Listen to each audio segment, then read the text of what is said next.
So April was one of the best months of all time for Ottawa home prices, and the federal government comes to the rescue and promises to build 1 billion homes.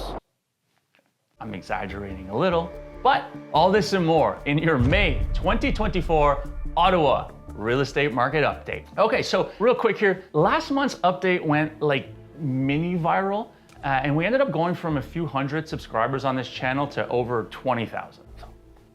So to all the new faces, I just want to say welcome. We're happy to have you. Tell all your friends and your boomer parents who are thinking of selling their very expensive homes. And to the OGs who've been riding with us since the beginning, I just want to reassure you that we're going to keep things hipster around these parts, okay? We're not going to let our newfound fame change us or the way that we do things. Thirsty.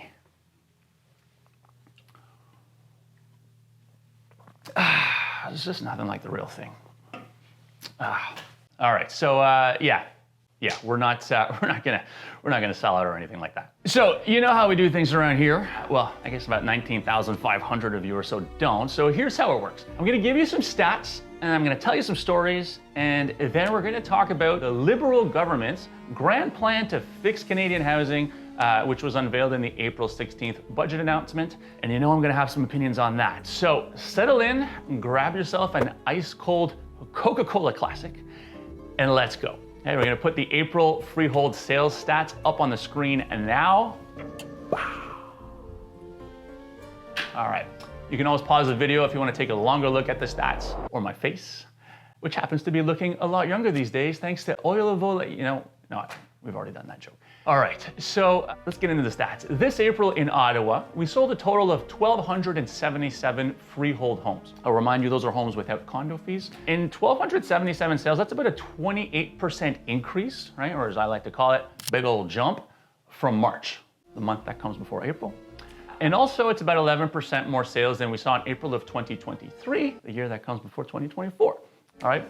But here's the thing, April, May, June, they're just about always the 3 months in any given year where you expect to see the highest freehold sales volume occur, right? So it's really no surprise to see a big jump, or big old jump, in sales from March to April, right? It's fake news, as a demented Oompa Loompa might say.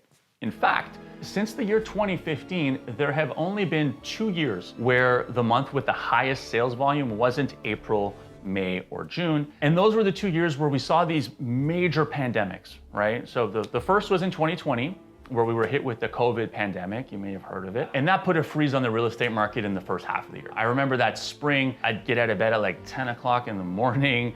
I'd end up sitting around in my backyard, like drinking beer and eating Golden Palace egg rolls on like a Wednesday afternoon, no phone calls. And I just kind of think to myself, like, is this what unproductive agents do like every day? Because it's kind of great, right?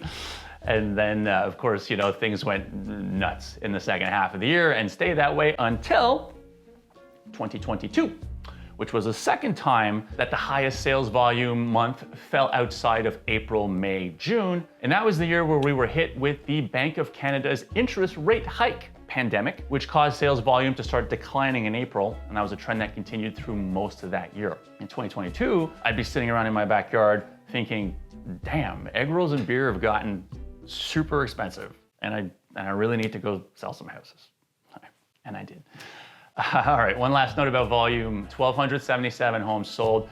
It's a stronger April total than the last couple years, but when you zoom out, you'll see that it's still a little bit on the low side. A normal April would have seen between 1,400 and 1,600 sales, but then again, what the hell does normal even look like nowadays, right? So yeah. I do think the weather maybe had a little bit of an impact, and the whole housing affordability crisis thing too, of course. But yeah, we had a lot of rainy weekends in April, which probably kept a lot of buyers from going out and seeing homes. We'll see next month if that whole, April showers bringing May flowers thing holds up, right? Or, the real estate equivalent of that, which is if in April it pours, then in May, bidding wars.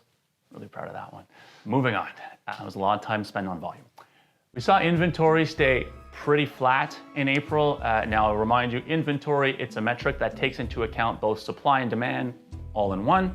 Okay, we started the month of April with about 2.5 months of total freehold inventory in the beautiful city of Ottawa, and then we ended with about 2.3 months of total inventory. So a small drop, right? Which means that for the month, demand outpaced supply by like a teeny little bit, right? I will also remind you that 2.3 months of inventory, it's a total that's considered to be an indication of a seller's market, but as I've said numerous times before, that's an oversimplification, so take it for what it's worth. I do expect we're going to see a lot of new listings come to market in May. I'll be very interested to see if we continue to absorb those listings at the same pace, right? So stay tuned for that one. That'll do it for inventory. Now let's talk about prices, because prices, they got a little spicy in April. The average sale price of a freehold home for the month of April was about $762,000. Now, that's about a 2.5% jump from March, and it's also about a 1.5% jump from April of last year, right? Now, I know that doesn't seem like huge, but $762,000 is the highest average sale price we've seen in Ottawa since June of 2022, okay? Now, homes are moving well enough this year, definitely better than last, but this is by no means a crazy, red hot, overheated real estate market that we're in, right? When people think of a red hot real estate market, they think of 2021. That was the year that interest rates were at all-time lows. Inventory was basically non-existent. You had like weeks of inventory, not months, and you had bidding wars on everything, right? Homes were selling for hundreds of thousands of dollars over the list price, and it was just this extreme seller's market, right? The likes of which we'd literally never seen in Ottawa, okay? Now that I've painted that picture, what if I told you that there was not a single month in 2021 where the average sale price of a freehold home hit $762K or above, okay? Not one, okay? In fact, this April was the 7th highest monthly average sale price ever in Ottawa. Okay? The only higher months were the first 6 months of 2022, where things peaked in March and then started coming down as rates were just hiked so relentlessly that it essentially pushed us into a recession, right? And even after all that, right, and the fact that interest rates are still pretty damn high right now, housing prices basically, they took a little breather, and then they were all, hey, is that the best you got? Hold my drink, watch this. Right, so it's just 1 month, but to me, this really speaks to the importance of that whole, that whole supply and demand thing we keep talking about, right? The whole build more fucking homes thing that you may have heard me say, that whole thing, right? And to be fair, it does feel like maybe the people in charge are finally starting to get it. More on that later. All right, rounding out the freehold stats here, homes that sold in April took an average of 28 days to do so. That's down from 28 days the month before, so basically flat. And homes that sold in April on average went for 98.8% of their list price, which was identical to last month. All right. So that'll do it for the freehold stats. Now let's quickly run through condos, and I've got a good little story for you there, and then we'll get to the juicier stuff. Okay, but before we do all that, I'd like to thank this month's fake sponsor. This month's market update is not brought to you by Loblaws.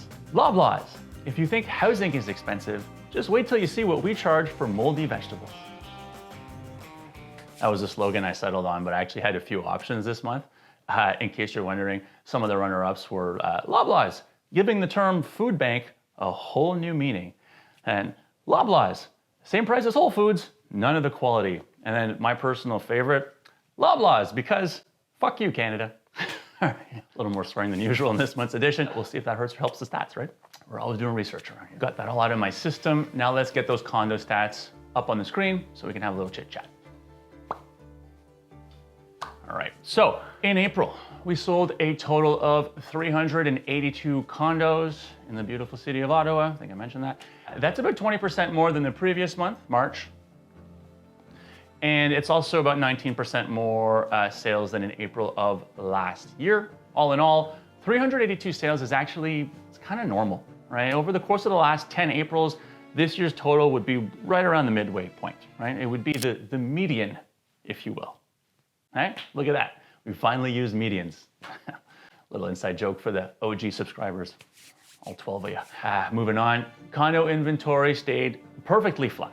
in April. We started the month with 2.2 months of inventory, ended it with the exact same amount. 2.2 months of inventory, once again, is a general indicator of a seller's market, but the fact that the total didn't move last month tells us that at least for April, there was a pretty even balance between supply and demand, right? And that's basically the same thing that we saw for freehold last month. So what's it like to be a buyer in a market where inventory is low, right? Seller's market, but at least for the time being, supply and demand are actually kind of balanced, right? Well, let me tell you a little story about a client I'm working with that I think actually illustrates this experience fairly well, or the experience of what it's like to be in this type of market fairly well.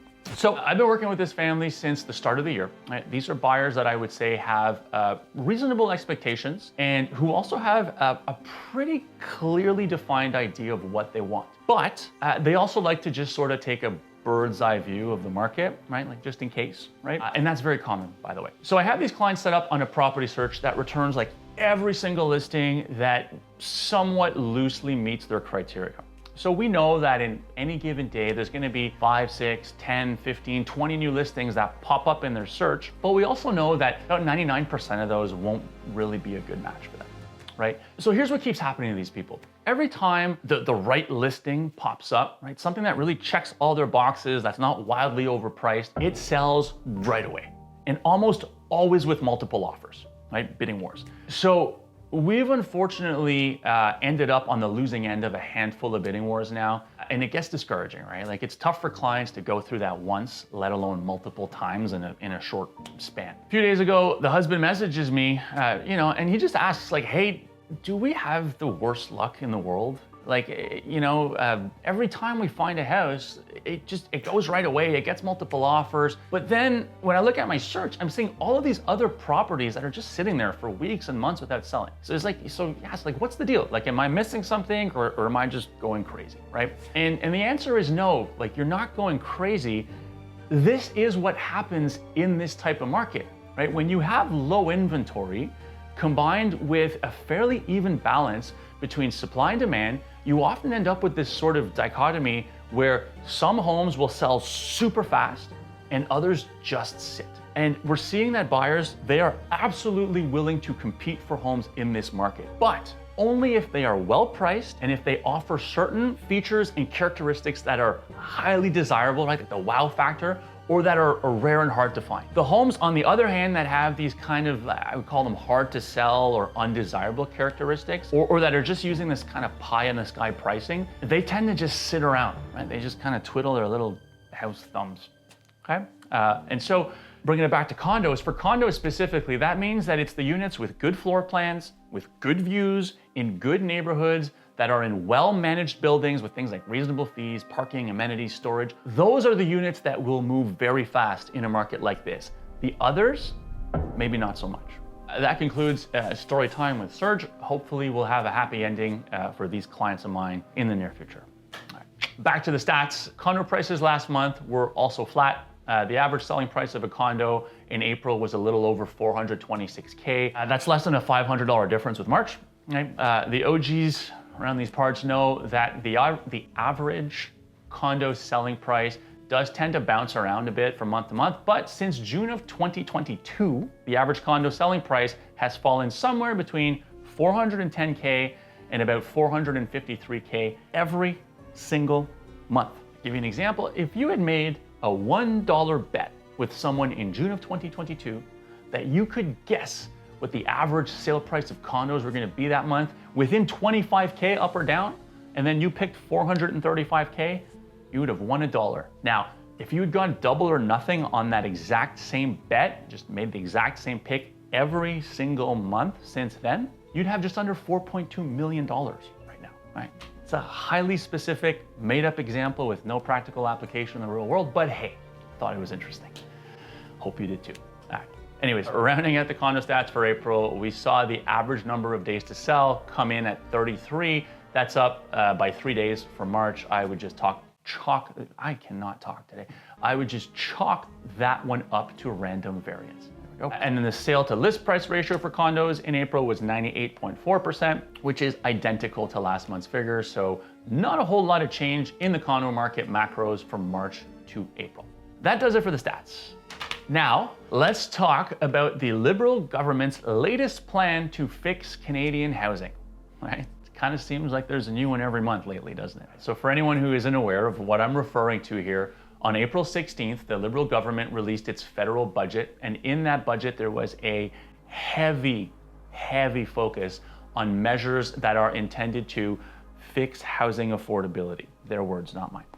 I won't go through every single part of the budget. There's a lot in there. I would encourage you to check it out by yourself if you haven't already. I think it's important information, but I will touch on a few key points, and then I'm gonna give you my thoughts, good and bad, all right? Because we do try to take a balanced view of things around here sometimes, right? So without further ado, perhaps the biggest headline from this budget is that the Liberals are claiming that they have a plan, better late than never, I guess. They have a plan that will lead to the creation of 3.87 million new homes by 2031. 3.87 million new homes by 2031, okay? Now, some quick math for you. From April 17th, 2024, the day after the budget was announced, to January 1st, 2031, there are exactly 2,569 calendar days. So if we are going to build 3.87 million new homes between now and 2031, it means we'd have to build a little over 1,506 homes, 1,506 homes per day from now until then.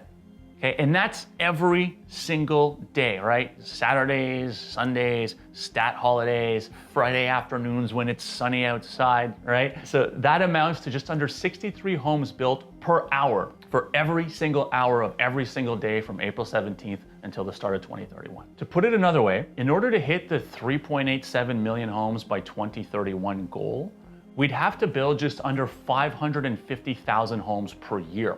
Okay? Now, for context, in case you're wondering, the most homes we've ever built in this country in any given year was 240,000. Oh, and by the way, that was in 1976. I wasn't born then, much less selling real estate or making my little videos.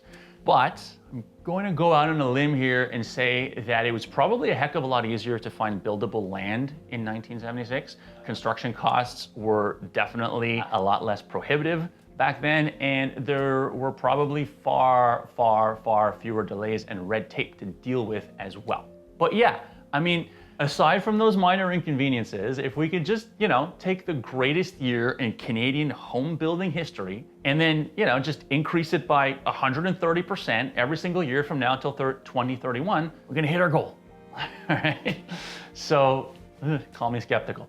To be fair, the feds have proposed a number of ways and they've offered a number of incentives to help us hit these lofty targets. I won't go into every single one of them in detail, but some of the notable ones include leasing out federally owned office buildings and places like armories and post offices so that they can be converted into affordable housing. They propose we create a catalog of pre-approved housing designs that's meant to fast-track home builds by reducing the amount of red tape involved. They're pledging $11.6 billion for the creation of that catalog, by the way. And there's also a number of significant other multi-billion-dollar investments in initiatives that are meant to encourage the development of new housing infrastructure, new housing technology, encourage the creation of affordable housing, and also prevent existing apartment buildings from being sold and converted into more expensive units. Again, just to name a few, right? So what do I think? Well, I think a lot of these initiatives are good in theory. And I do think they're well-intentioned. However, I also think that in practice, we're talking about practice. In practice, I think there will be some serious challenges in getting them implemented, unfortunately, okay? For starters, retrofitting an office building or anything really that wasn't initially built as housing into housing, right? Converting it into housing tends to be very challenging. It can be extremely inefficient, and it's almost always very costly, oftentimes more costly than just tearing the old building down and starting from zero, right? So I suspect you're going to have a very hard time finding partners who are willing to lease federal buildings, not own them, but lease federal buildings so that they can then convert them into affordable housing. I think it's a great idea on paper, but I have a really hard time envisioning how that business model would make much sense for someone. Right. Next, I think a lot of these, the investments that they plan to make, initiatives aimed at building more homes, infrastructure technology, new affordable housing, preservation of existing affordable housing. I think those are good, on the whole. I don't have too many bones to pick there. So honestly, we'll just leave that one alone. However, the one we won't leave alone is this idea that we're going to spend $11.6 billion to create a catalog of pre-approved housing designs. That one definitely feels a little gimmicky, a little half-baked to me. Also, I'm no expert, but $11.6 billion, that seems like a really steep price to pay to design 50 standard blueprints, right? Again, I don't know for sure, but I am starting to think that maybe I should have just become an architect. And also, isn't this just kind of the same thing that spec builders are already doing, right? If the goal is just to slap together neighborhoods with a bunch of cookie cutter homes that all look the same. Good news, we don't have to spend $11.6 billion reinventing the wheel here. We're literally already doing that in Ottawa, right? They're called Minto communities, right? You may have heard of them. What do I know, right? I'm just a dumb realtor. Anyways, a couple other quick hits about the federal budget here before we say goodbye. One, they do plan to introduce 30-year amortizations for first-time buyers on new build homes.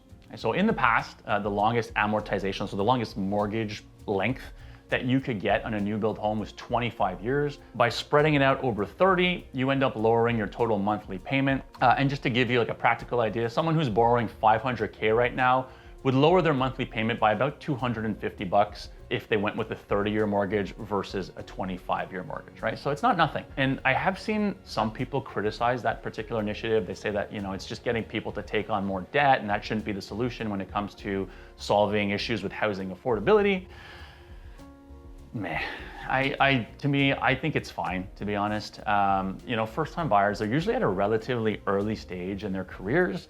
Their earnings tend to increase as time passes. So I think giving them an option to start off with lower payments makes total sense. They can always just increase mortgage payments later on as they start to earn better income, right? So if I'm being honest, I actually think the feds could have done more here. I would like to see 30-year amortizations being made available on just about any purchase that's going to end up being a primary residence. I'd also like to see them lower down payment requirements. I meet a lot of young people who make enough money to own a home, but they have a really, really hard time saving up the down payment that's needed to buy it in the first place. All right, so young people out there, I'm here for you. Vote Serge. All right, last but not least, we're gonna pay more capital gains taxes, everybody. Yeah, great news. I'm sure by now you've heard, but as of June 25th, we're going to be taxing a larger portion of capital gains in Canada. Currently, we're taxing 50% of capital gains. That's going to be increasing to 66%. This wasn't a measure that was directly related to housing affordability, but it's gonna have a real impact on housing, especially investment properties and then cottages or recreational properties. So now, catch my breath. So now, if you sell an investment property or the family cottage or really anything that's not your primary residence, and you make a profit, right? So if you sell it for more than what you paid for it whenever you bought it, you're going to be sharing a larger portion of that profit with our friends at the CRA, right? Since the announcement of this new capital gains tax, I've received a bunch of messages asking me if I'm seeing a lot of people rushing to dump their investment properties, to dump their cottages before the new tax rule comes into effect. The answer for me is no. I haven't seen much, if any of that, and I do pay attention to the market, not just my own clients, obviously. First of all, this was announced on April 16th, right? Keep in mind this was announced on April 16th and it comes into effect June 25th. So in the large majority of cases, it wouldn't really leave a person with enough time to get their investment property or their cottage ready, on the market, sold, and then have that sale close in time to avoid the tax, right? It's just too short a window for most. So unless you're really just discounted the price enough to get a super quick sale with a quick closing, but then that just kind of defeats the whole purpose, right? So the other thing to consider is that the smart real estate investors, they're not out there constantly buying and selling properties, right? Trying to time the market. That's really for the people in the comments section. The smart investors, they buy and they hold for a super long time. A lot of them actually hope to never have to sell, right? So this new tax rule won't really impact them. They're just gonna keep refinancing. That's what they've always done. That's what they'll keep doing. And then when it comes to family cottages specifically, you're not buying them to make a profit. Let's be honest. You're buying them to have a family cottage, right? That's why we call them family cottages and not family money cabins or whatever. That was stupid.